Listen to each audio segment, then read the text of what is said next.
For 15 years, a lumberyard dumped its scraps over his grandfather's fence. What he discovered there wasn't just discarded wood. It was a final message, a hidden inheritance, and the beginning of a life he never thought he could have. If you've ever felt like you were starting from nothing, or if you believe in second chances, maybe hit that subscribe button, because this story is for you. The air in the office was the same temperature as my skin, which is a strange and unsettling feeling. It was the kind of air that's been recycled so many times it's forgotten what wind feels like. The room was beige. The desk was beige. The face of the woman across from me, Mrs. Albright, had a sort of beige, tired kindness to it. It was my 18th birthday. In the system, that's not a day for cake and celebration. It's a day for paperwork. An expiration date. I was expiring from the care of the state of Oregon. 2 years in this group home, 6 years in the system overall, ever since my grandfather passed and the world fell out from under me. 2 years of beige rooms and scheduled meals and learning how to make myself small and quiet. Learning how to be a file in a cabinet, not a problem on a desk. And now, the file was being closed. Mrs. Albright slid a thick manila envelope across the laminate desktop. It made a soft, final sound. "Leo, this is it," she said, her voice gentle but firm, a tone she'd perfected over thousands of similar conversations. "Inside you'll find your final paperwork, a check for the $247 in your state account, and this." She tapped a smaller, crisper envelope that was sitting on top of the big one. It looked old. The paper was heavy, cream-colored, with a lawyer's letterhead embossed at the top. "This came for you about a week ago. We're instructed to give it to you on your 18th birthday, no sooner." I stared at the envelope. My name was typed on it. Leo Sterling. Below it, an address I hadn't seen in a very long time. The address of my grandfather's house. I hadn't been there since I was 11. After he died, they took me away, and the house just disappeared from my life. A place that was once the entire world became a ghost, a memory I wasn't sure was real. "What is it?" I asked, my own voice sounding rusty in the quiet room. "It's from a law firm," she said, stating the obvious. "They've been managing your grandfather's estate, or what's left of it." There was a hint of pity in her eyes, the kind I'd learned to hate. The kind that said, "Poor kid, another one with nothing and nowhere to go." She thought the house was long gone, sold to pay off debts. Everyone did. I thought so too. I reached out and took the envelope. The paper felt heavy, important. It felt like a stone dropping into the still, quiet pool of my life. "There's also a key," she added, pulling a single, tarnished brass key from her desk drawer. It was an old skeleton key, the kind you see in movies. It felt cold and solid in my palm. "It's for the property." I just looked at her. The property, not the house, a careful legal word. "I thought it was sold." "Apparently not," she said with a slight shrug. "The lawyer's letter will explain everything, I'm sure. There's also a one-way bus ticket in there. To Klatskanai. It leaves tomorrow morning at 7 a.m. She stood up, a signal that our time was over. My slot was up. There was another kid waiting, another file to be closed. "Leo," she said, and for a second, the beige professional mask slipped. "Good luck. You're a good kid. You've been through a lot. Don't let it define you." It was a nice thing to say. It was what you were supposed to say. I nodded, mumbled a thank you. I couldn't meet her eyes. I just clutched the envelopes and the key. My entire past and my entire future. All in my hands. A few $100s, a bus ticket to a town I barely remembered, and a key to a house that probably shouldn't exist. I walked out of the office, down the hallway that smelled of bleach and quiet desperation, and out the front door. The Portland air was cool and damp, and for the first time in 6 years, there was no one to tell me when to come back inside. I was free, and I had never felt so completely and utterly lost.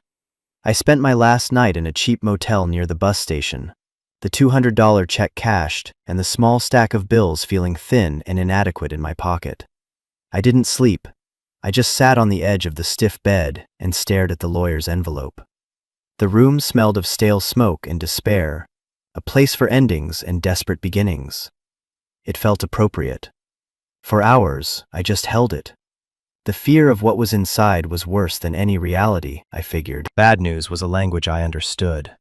It was hope that was terrifying. Around 3 a.m., with a neon sign outside buzzing and casting red shadows on the wall, I finally opened it. My hands were shaking.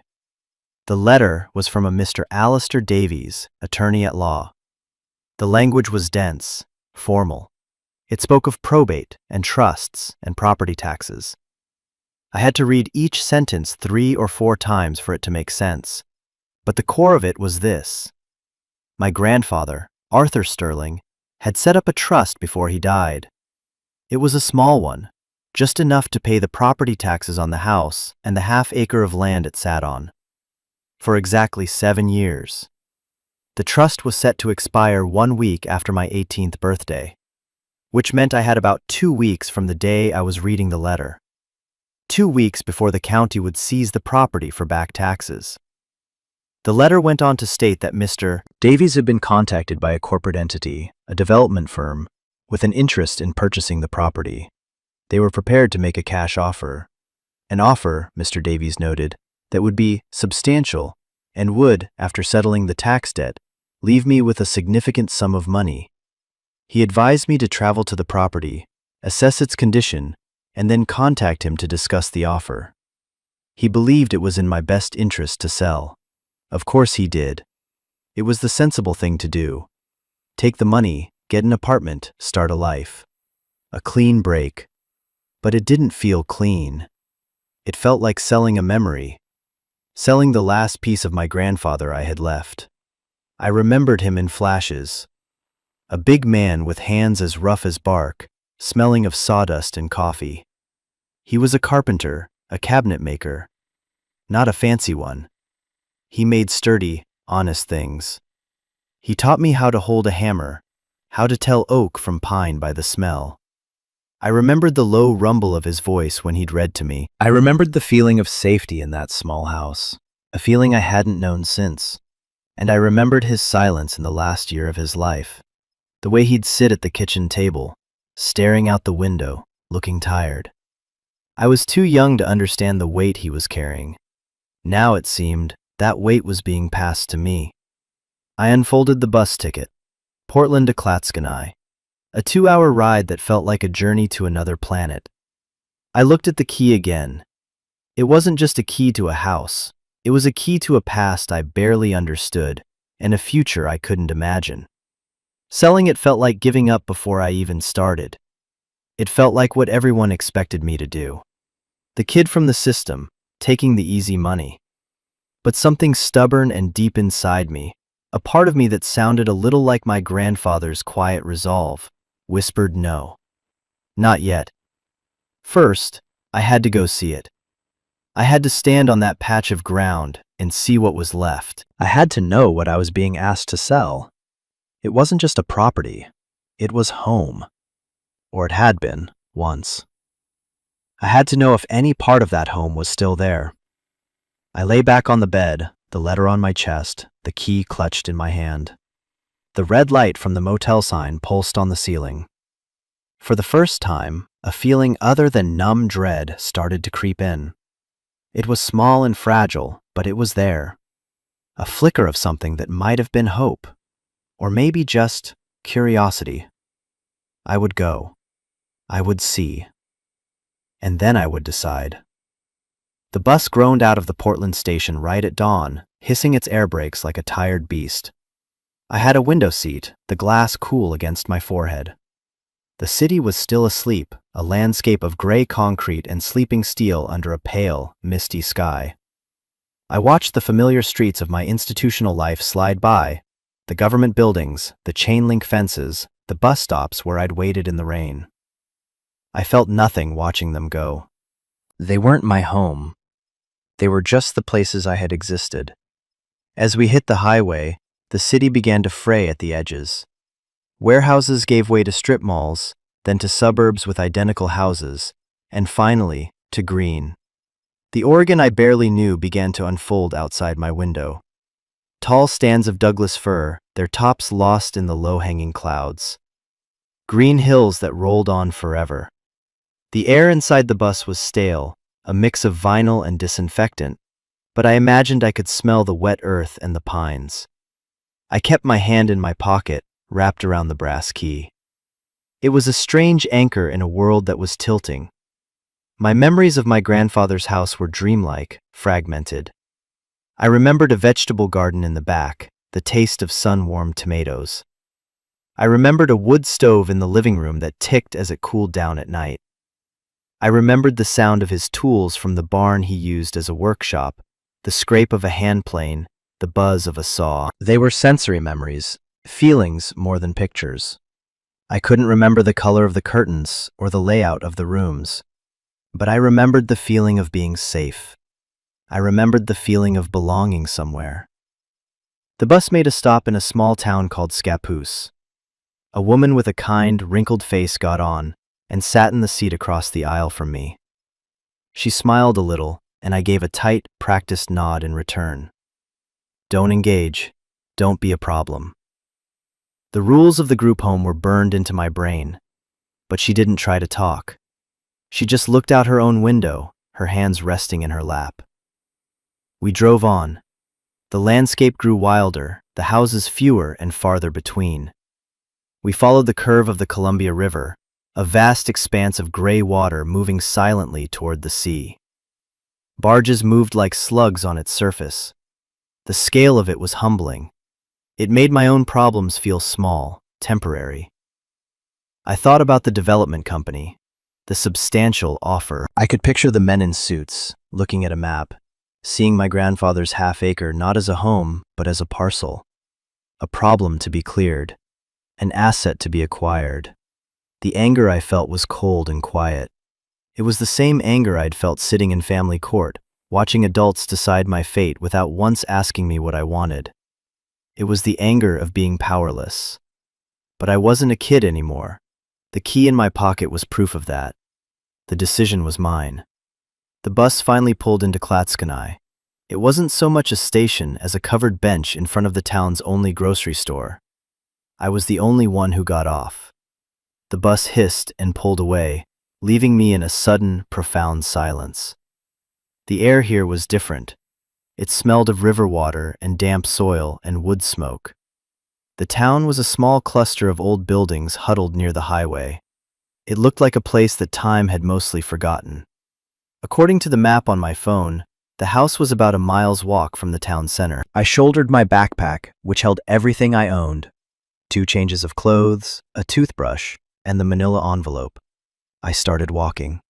The pavement gave way to a gravel shoulder. The houses I passed were modest, with well-tended gardens and pickup trucks in the driveways. People were living their lives here. Quiet lives. The kind of life that had been stolen from me. The address was on a rural route, a turnoff from the main road. The name on the street sign was Furlock Lane. I remembered that name. My heart started beating faster. It was real. I was almost there. And then I saw it. At the end of the lane, where the gravel petered out into dirt. A small, single-story house with a sagging front porch, half hidden behind overgrown blackberry bushes. And behind it, something else. A mountain. A literal mountain of something brown and gray and jagged, towering over the back of the property. It was bigger than the house itself. It was a monument to neglect. My first thought was that a landfill had erupted. It took me a long moment to understand what I was looking at. It was wood. A gigantic, chaotic pile of wood scraps. Beams, planks, boards, offcuts, plywood sheets, all tangled together in a heap that stretched the entire length of the back fence line. It was the ugliest, most desolate thing I had ever seen. My grandfather's home, my inheritance. It was a dump. The gate, or what was left of it, was almost swallowed by the blackberry vines. I had to force it open with my shoulder, the rusted hinges screaming in protest. The path to the front door was a ghost, just a faint depression in a sea of weeds. The house looked even worse up close. The paint was peeling in long strips, revealing weathered gray wood beneath. A few shingles were missing from the roof. One of the front windows was cracked. It looked abandoned, forgotten. For a moment, I considered turning around, walking back to town, finding the first bus out, and calling the lawyer to say, "Sell it." This wasn't a home, it was a ruin, but I had walked all this way. I had the key. I put it in the lock. It was stiff, and I had to jiggle it, but then I felt the old tumblers give way with a heavy, satisfying clunk. The sound echoed in the silence. I pushed the door open.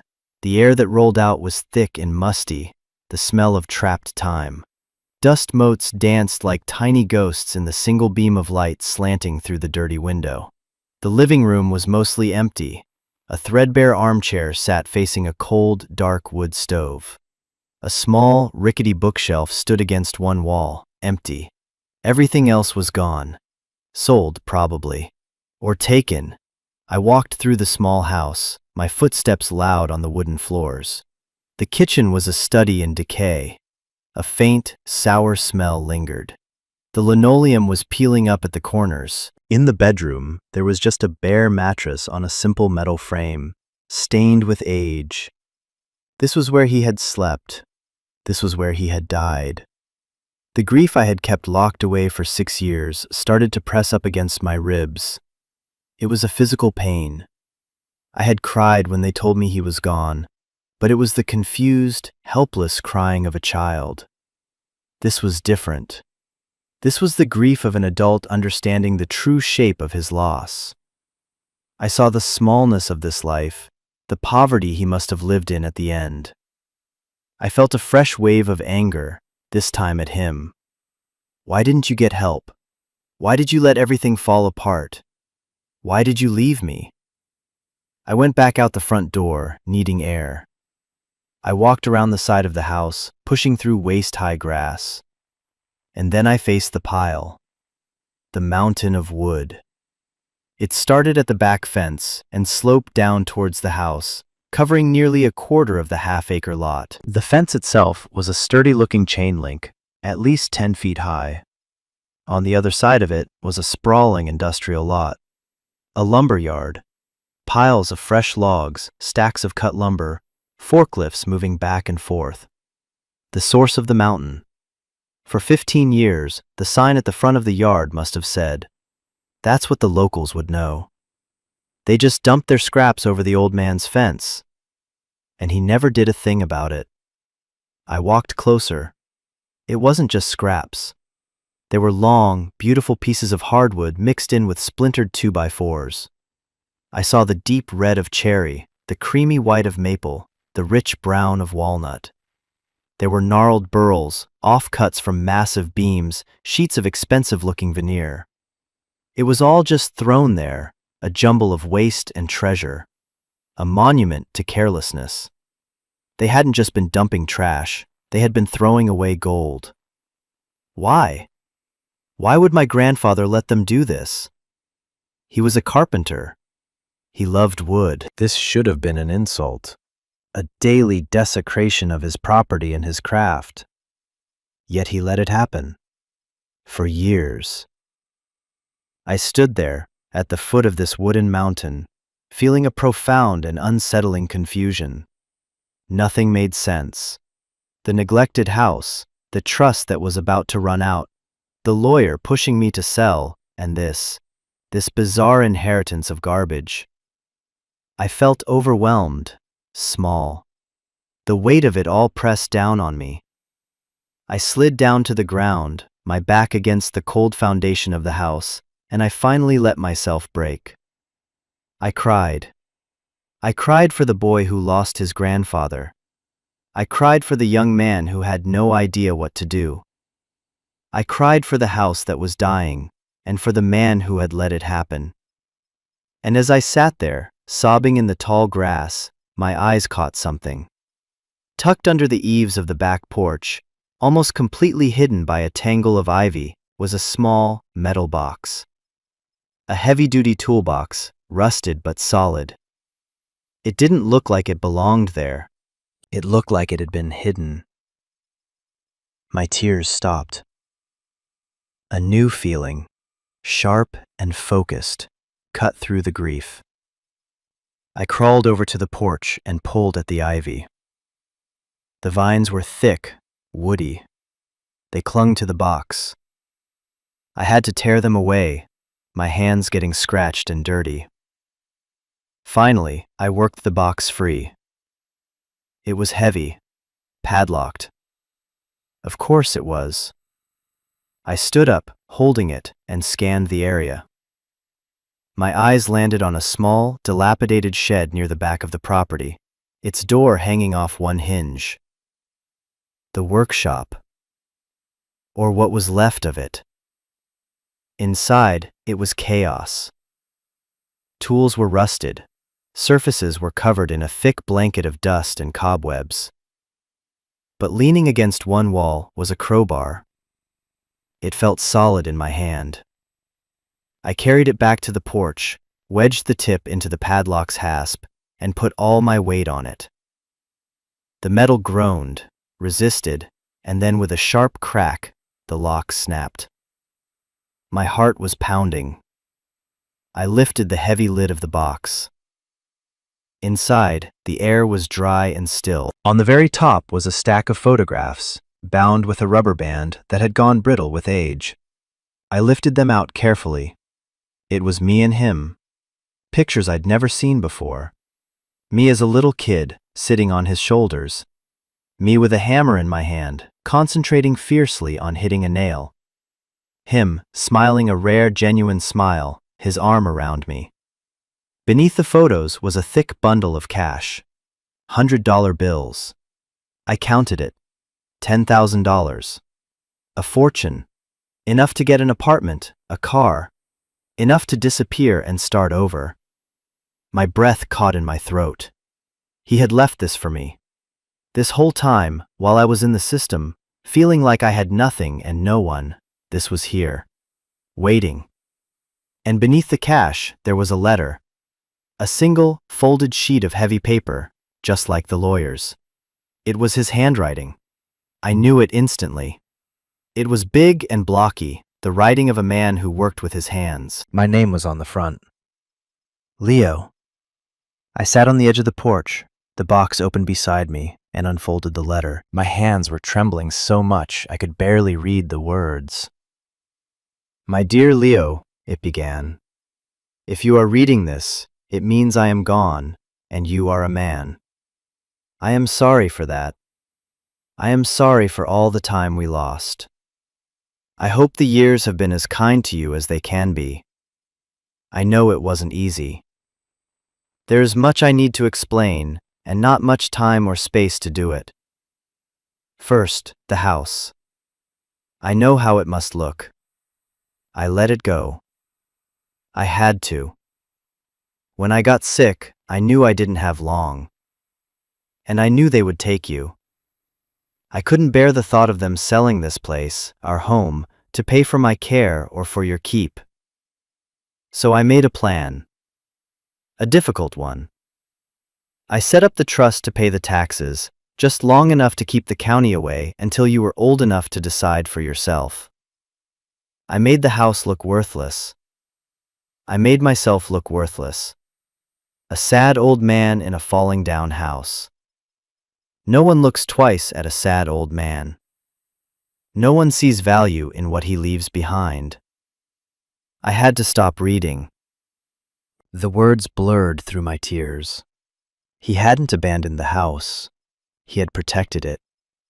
For me. I took a deep, shaky breath and continued reading. Now for the wood. That ugly mountain in the back. I can imagine what you thought when you saw it. I know it looks like a junk pile, but it's not, Leo. It's a gift. About 15 years ago, that lumberyard was bought by a big corporation. They got sloppy. They started throwing away good wood, expensive wood. offcuts, pieces with a knot or a strange grain. To them, it was waste. It cost them more to sort it than to dump it. I went to them once to complain. And the manager, a man in a cheap suit, he laughed at me. He said, "Old man, what are you going to do about it? Sue us." He told me to be grateful for the free firewood. So I did nothing.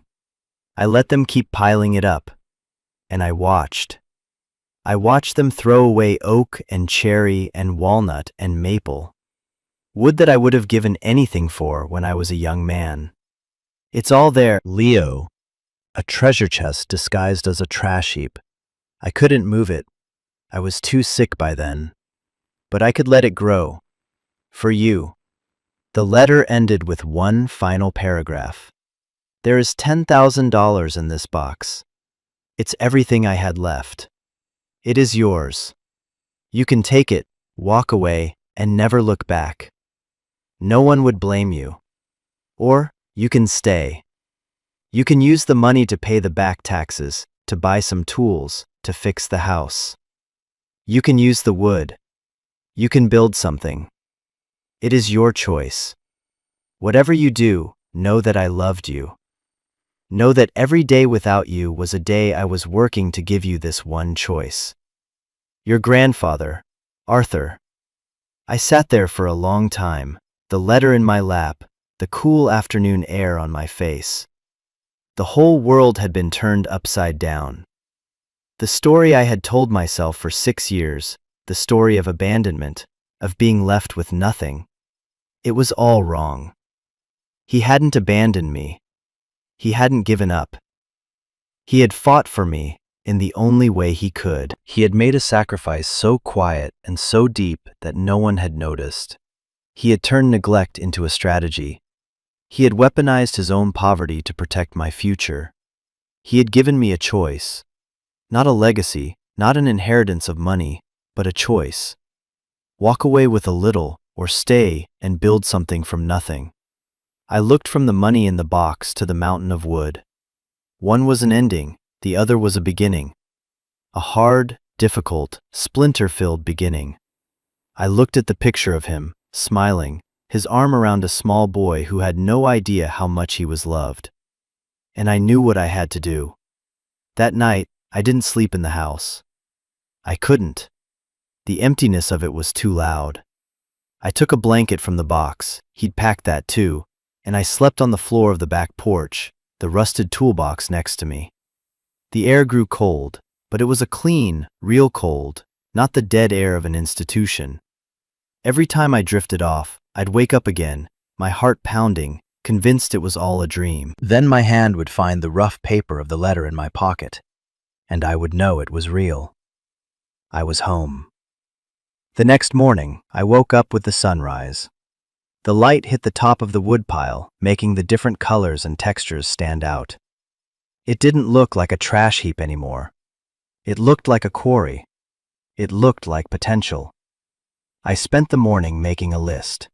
First, survival. I walked into town, my posture different, my stride longer. I wasn't a lost kid anymore. I was a man with a purpose. I went to the grocery store and bought food, bread, peanut butter, coffee, things that would last. The cashier, a teenage girl, gave me a curious look. I was a new face. I paid with a crisp $100 bill from the box. It felt like a declaration. Then I went to the county tax office, a small brick building next to the library. A woman with glasses perched on her nose looked up my property. Her expression was one of polite boredom until she saw the amount owing. "It's due for seizure in 9 days," she said, her tone flat. "The amount due is $6,821.54.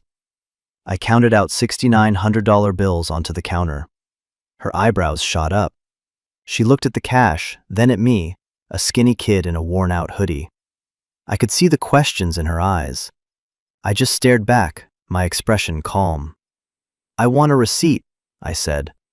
She processed the payment, her movements slow and deliberate. She stamped the paperwork with a heavy, final-sounding thud.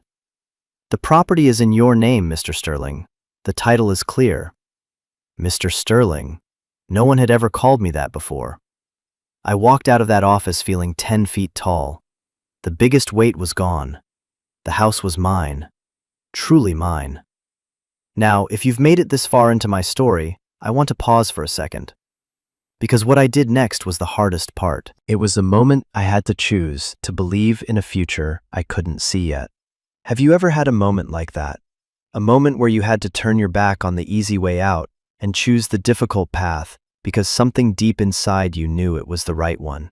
Maybe someone left you something, not money, but a responsibility, a promise, a piece of themselves. And you had to decide if you were strong enough to carry it. If you have, I'd love to read about it in the comments. These stories we share, they're not just stories, they're proof that we can rebuild. That what looks like an ending can be a beginning. Okay, back to the story. I had about $3,000 left. It wasn't much. Not when I needed to fix a house and buy tools. But my grandfather's letter had said to use the wood. The solution was right in front of me. I just had to be willing to do the work. I spent the rest of that day at the foot of the mountain. I wasn't just looking anymore. I was studying. I started to pull at the edges of the pile. It was slow, difficult work. The pieces were tangled, heavy. Splinters dug into my hands. But as I pulled pieces free, I started to see what he meant.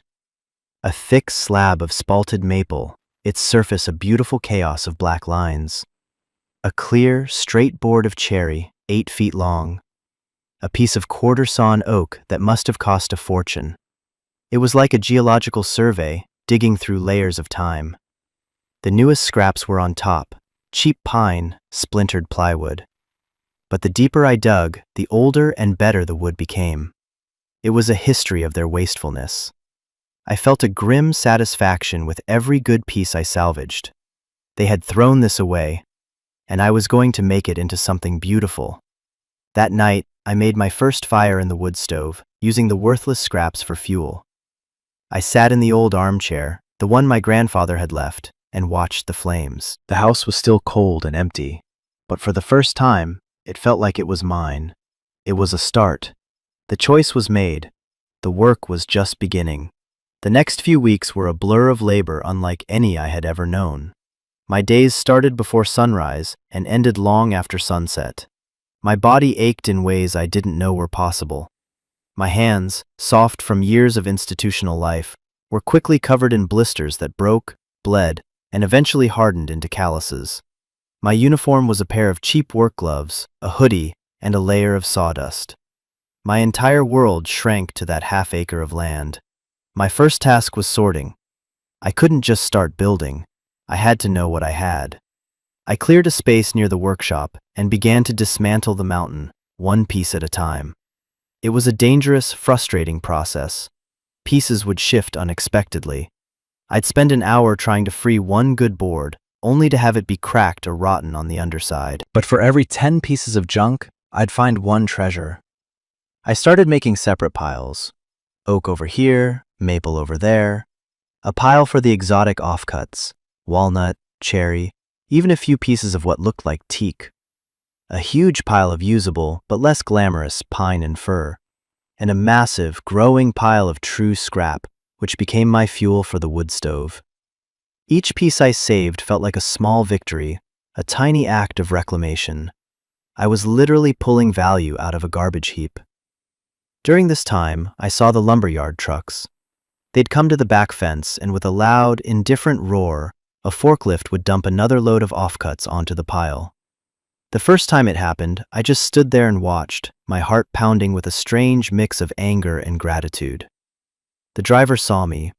He paused for a second, a silhouette in his high cab, then just shook his head and drove off. To him, I was just some squatter, a kid playing in a junk pile. He had no idea he was delivering my inventory. The quiet humor of it wasn't lost on me. They were, without knowing it, funding their own competition. A very, very small competition, but still. After about a week of sorting, I turned my attention to the workshop. It was a disaster. The roof leaked, the dirt floor was damp, and most of the tools were rusted beyond saving. But the structure was solid. My grandfather had built it to last. I used some of the less precious lumber I'd salvaged, long, straight 2x6s, to patch the roof. I found old coffee cans full of nails, many of them rusted, but some were still good. I spent 2 days just cleaning, sweeping out a decade of grime and decay. I found an old workbench my grandfather had built. It was massive, made from a single slab of maple, its surface covered in the scars of 1,000 projects. I ran my hand over it, feeling the cuts and divots. It was like a map of his working life. This was where he had stood.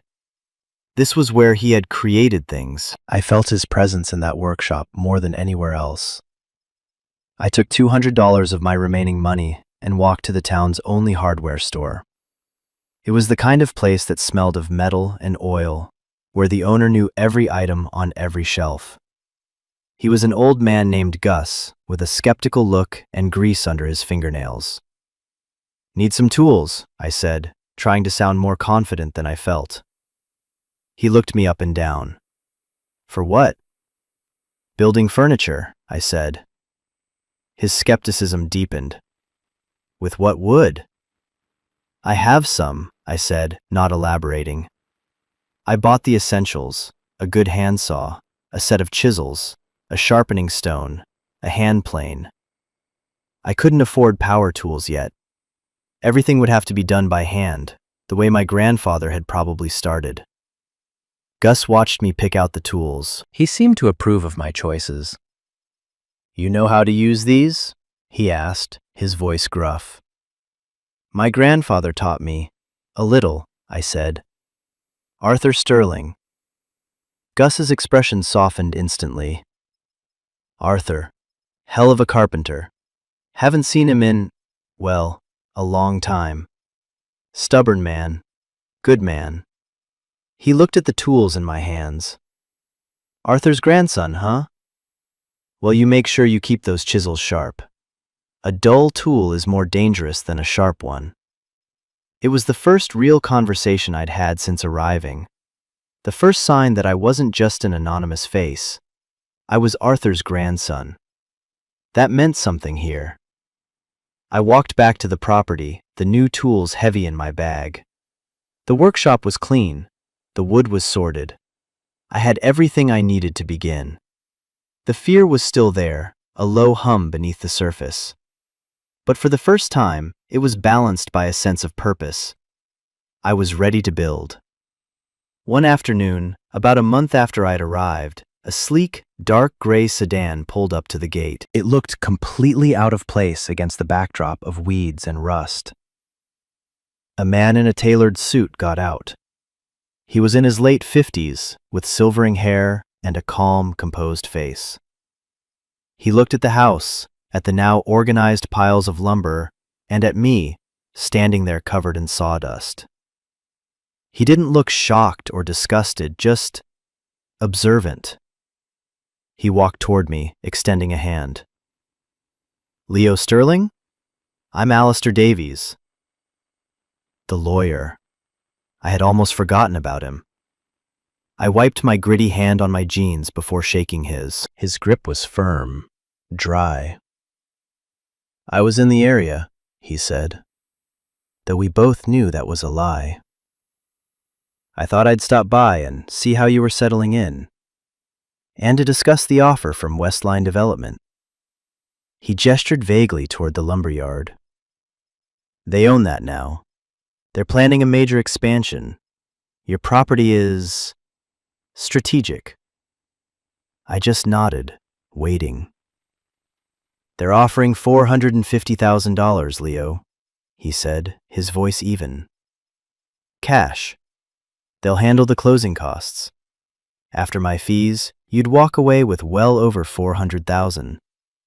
You could go to college, buy a condo in the city, never have to worry about money for a long, long time." He said it so reasonably.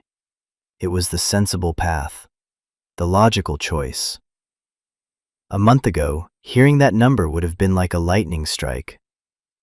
It would have been the answer to every problem I had. But a month ago, I hadn't read my grandfather's letter. I hadn't spent hundreds of hours with my hands on his legacy. "I'm not selling," I said.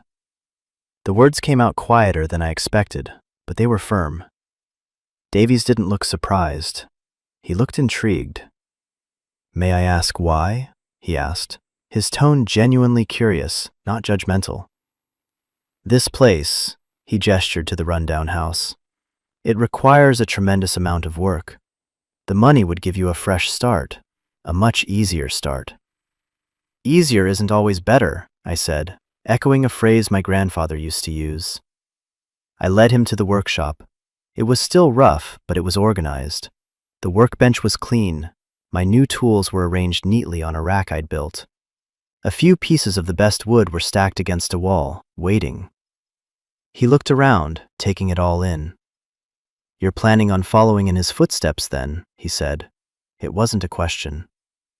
"I'm planning on finishing what he started," I corrected him gently.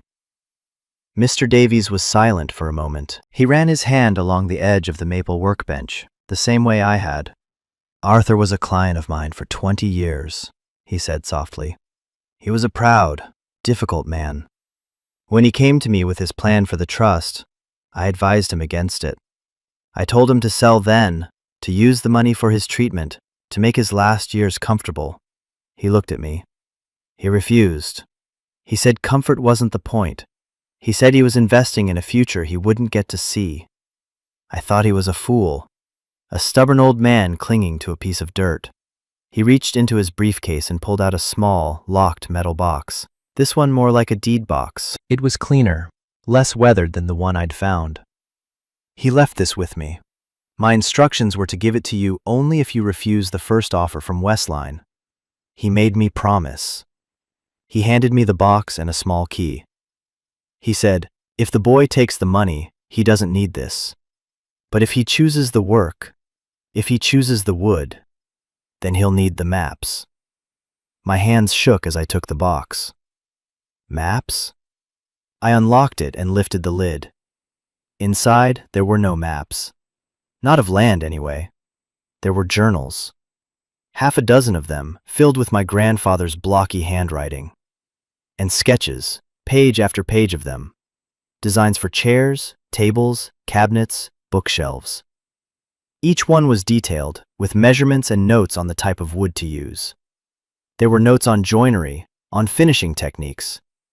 It was a complete curriculum in his craft.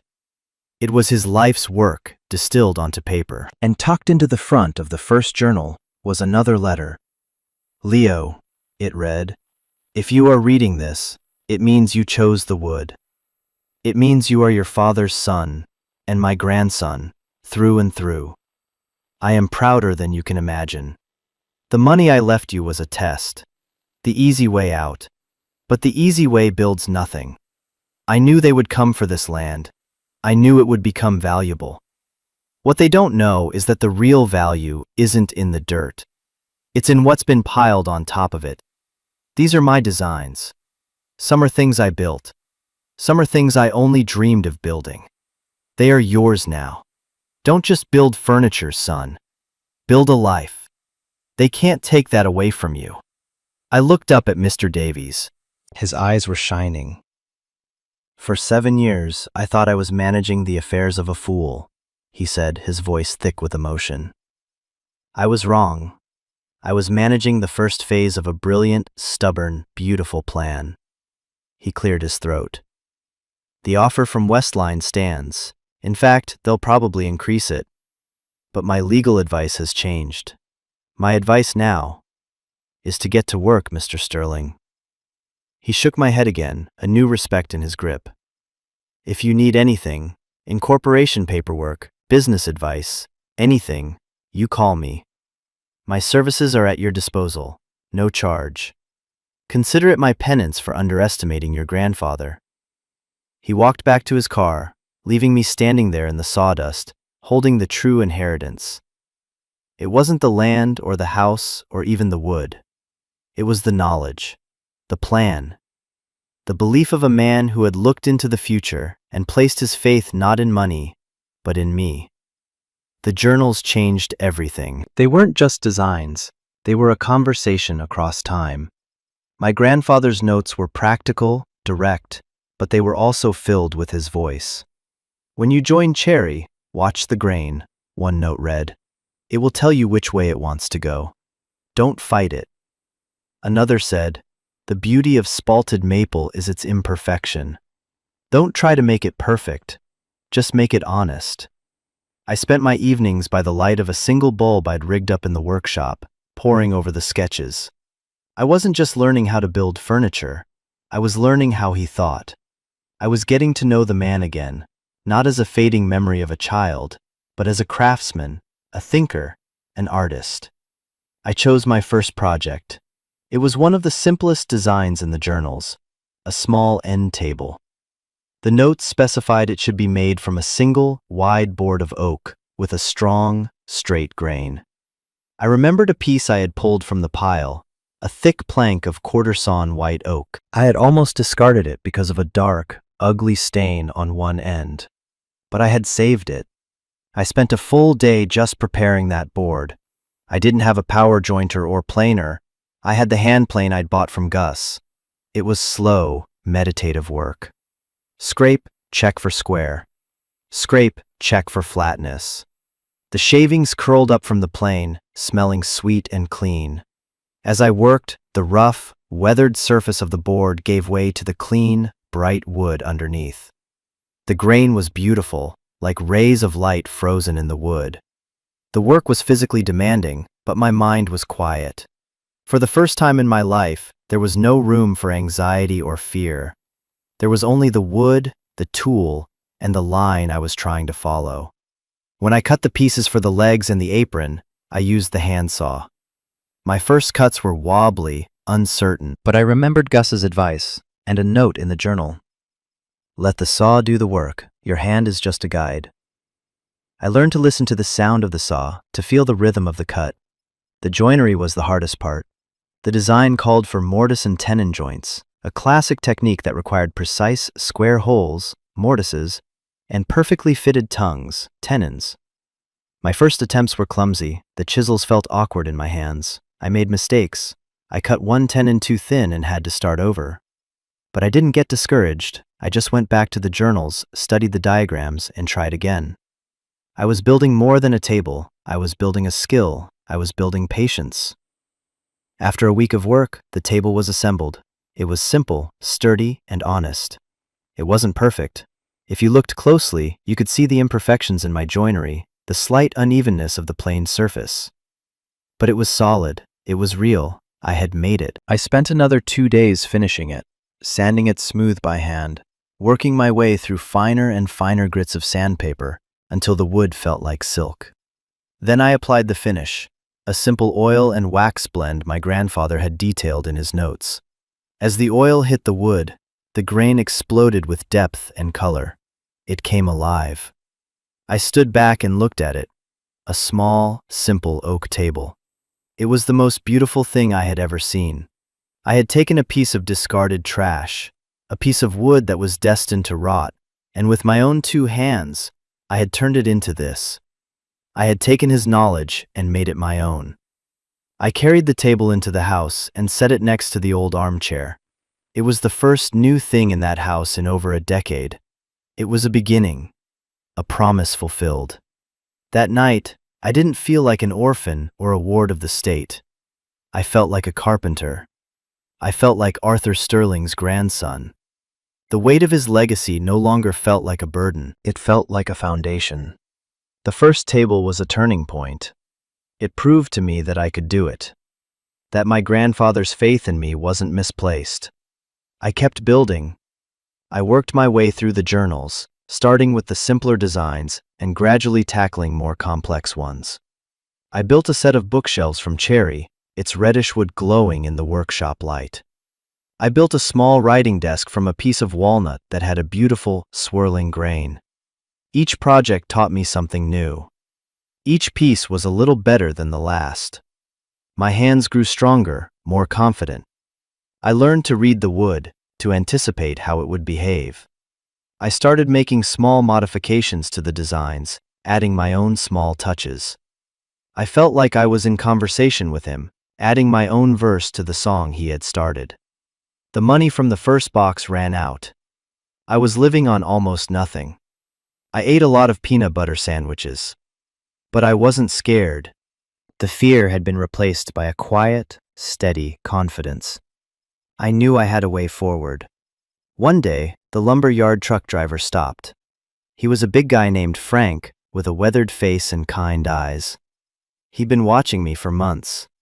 "You're Arthur's grandkid, right?" he asked, leaning out of his cab. I nodded. "Figured," he said. "You work like he did.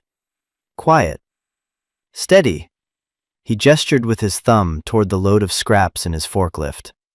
"Listen, my boss is an idiot. We throw away good stuff all the time. Sometimes, I can make sure the good stuff lands on the top of the pile. You know, for easy access." He winked. "Just keep an eye out." It was a small act of rebellion, of solidarity. Frank had known my grandfather. He respected the craft. From then on, the quality of the scrap improved dramatically. Sometimes I'd find a whole stack of maple boards, or a beautiful slab of fir, sitting right on top. It was another gift. Another piece of the quiet community that was slowly forming around me. I finished a coffee table made from a stunning piece of spalted maple. It was the most ambitious thing I'd built yet. The top was a single, wide slab, its chaotic lines looking like a painter's abstract canvas. I knew it was special. But I also knew I needed to sell it. I needed money for food, for electricity, for more tools. I took a picture of it with my cheap phone and, with a knot of anxiety in my stomach, posted it on a local online marketplace. I listed it for $500. I thought the price was crazy. I expected silence, or maybe a lowball offer. An hour later, my phone pinged. It was a woman who owned a small cafe in St. Helens, the next town over. "Is this still available?" she wrote. "It's beautiful. It would be perfect for my coffee shop." We arranged for her to come see it. She arrived the next day, a woman with bright, artistic energy. She walked into my workshop, her eyes wide. She looked at the table, at the other pieces I was working on, at the neat stacks of salvaged wood. "You made this? From that?" she asked, pointing toward the woodpile. I told her the story, the whole story. My grandfather, the lumberyard, the letters. She listened, her expression full of wonder. "This isn't just a table," she said, running her hand over the smooth maple. "This is a story. I'll take it." She paid me in cash, and as she and her husband loaded the table into their truck, she said, "You should make more. People will buy them. People want things that are real, things with a story." That $500 felt more valuable than the $10,000 in the box. I had earned it. I had created it from nothing. I went to the hardware store and bought my first power tool, a used table saw. Gus gave me a discount. "Arthur would be proud," he said, and that meant more to me than the money I'd saved. Things started to change. Word got around. The cafe owner told her customers about the table. Frank, the truck driver, told his buddies. Gus told his. People started stopping by. At first, they were just curious. They'd heard the story of the kid at the old Sterling place. They'd come to look at the woodpile, to peek into the workshop. Then, they started asking for things. "Could you build me a bookcase? My wife has been wanting a new dining table." I started taking commissions. I was working from my grandfather's designs, but I was also listening to what people wanted. I was building for my community. I hired Mr. Davies to file the paperwork to officially create Sterling Woodcraft. The name felt right, it was his, and it was mine. One day, a black SUV pulled up. Not a sleek sedan this time. A man in an expensive polo shirt and loafers got out. He was from Westline Development. He was here to make me a new offer. $750,000, he said, not even trying to be polite. That's our final offer. Take it or leave it. I didn't even hesitate. I just smiled. I'm not selling, I said. This is my shop. He looked at the half-finished house, the workshop, the piles of wood. He looked at me, covered in sawdust. He couldn't understand it. To him, it was just dirt. He couldn't see the value. He couldn't see the story. He just shook his head and drove away. I watched him go, and I felt a sense of peace. I had made my choice, and I was living it. I was building a life, one board at a time. It wasn't an easy life. It was a life of hard work, of long days. But it was mine. I had built it. And so, here we are. It's been 3 years since that day I first put the key in the lock. The house isn't a ruin anymore. I used the money from my first dozen sales to put on a new roof, to replace the windows, to paint the walls. I did the work myself on evenings and weekends. The inside is filled with furniture I built, each piece a chapter in my story. The old armchair still sits by the wood stove, but now it has the oak end table next to it. The workshop has expanded. I have more tools now, bought one by one as I could afford them. The mountain of wood is smaller, but more organized. It's not a junk pile, it's my lumber yard, my inventory, a constant reminder of where this all came from. Sterling Woodcraft is a real business. I have a backlog of orders that will keep me busy for the next year. I'm not getting rich, not by a long shot. But I pay my bills, I eat well, I sleep soundly in the house my grandfather saved for me. I'm not just surviving, I'm thriving. The community that started as a whisper has become a real part of my life. Frank still brings me special deliveries. Gus gives me advice on tools and life. The cafe owner, Sarah, became my first regular customer and a good friend. The people of this town don't see me as the lost kid from the system anymore. They see me as the Sterling boy, the carpenter, Arthur's grandson. I found more than a business here. I found a place to belong. Sometimes, when I'm working late in the shop, with the smell of sawdust in the air and the hum of a tool in my hand, I'll feel him. My grandfather. It's not a ghost, just a feeling. A sense of quiet approval. A presence in the grain of the wood, in the logic of the designs, in the sturdiness of the things I build. He didn't just leave me a pile of wood. He left me a path. He taught me that the most valuable things in life are often disguised as worthless. He taught me that inheritance isn't something you're given, it's something you build. He taught me that home isn't just a place, it's the work you put into it. This journey wasn't just about building furniture, it was about rebuilding a life. It was about taking the discarded scraps of my past and finding the treasure within them. It was about learning to be my own foundation. And that's a lesson I want to share with all of you. Maybe your story isn't about a pile of wood. Maybe it's about a failed business, a broken relationship, a past you're trying to overcome. We all have our scrap piles, the things we think are worthless, the things we want to hide or throw away. But I'm here to tell you that those piles often hold the very materials you need to build your future. The strength you gained, the lessons you learned, the resilience you discovered, it's all in there. You just have to be willing to do the work of sorting through it. If this story meant something to you, if it gave you a little bit of hope, I'd be honored if you'd subscribe and join our community here. And in the comments, I want you to tell me, what's the scrap pile in your life? And what's the first beautiful thing you're going to build from it? I'll be reading every single one. Because your story matters. We're all just trying to build something that will last. Thank you for listening. J'essaye de vérifier en même temps. Hem, hop, je baisse juste ça un petit peu. Comment qu'ils vont tous bien? Ah, bonsoir Plocoun, tiens, c'est marrant, on parlait de toi. Ah, s'il vous plaît, dites-moi que vous l'avez entendu, la récompense. S'il vous plaît, s'il vous plaît. J'en peux plus de passer des heures à régler mon OBS et mes alertes. Non, me dis pas que tu l'as pas entendu. C'est une blague, Alix. C'est peut-être à cause de la musique, hein. Il est tout petit par contre et quand j'enlève Spotify, je mets un bonjour, moi 5 minutes, les gens arrivent, mais ça a pas marché sur le s ah non, j'ai pas mis les alertes sur le salon. Alors, oh là là, bordel. Je vous jure que ça me fatigue.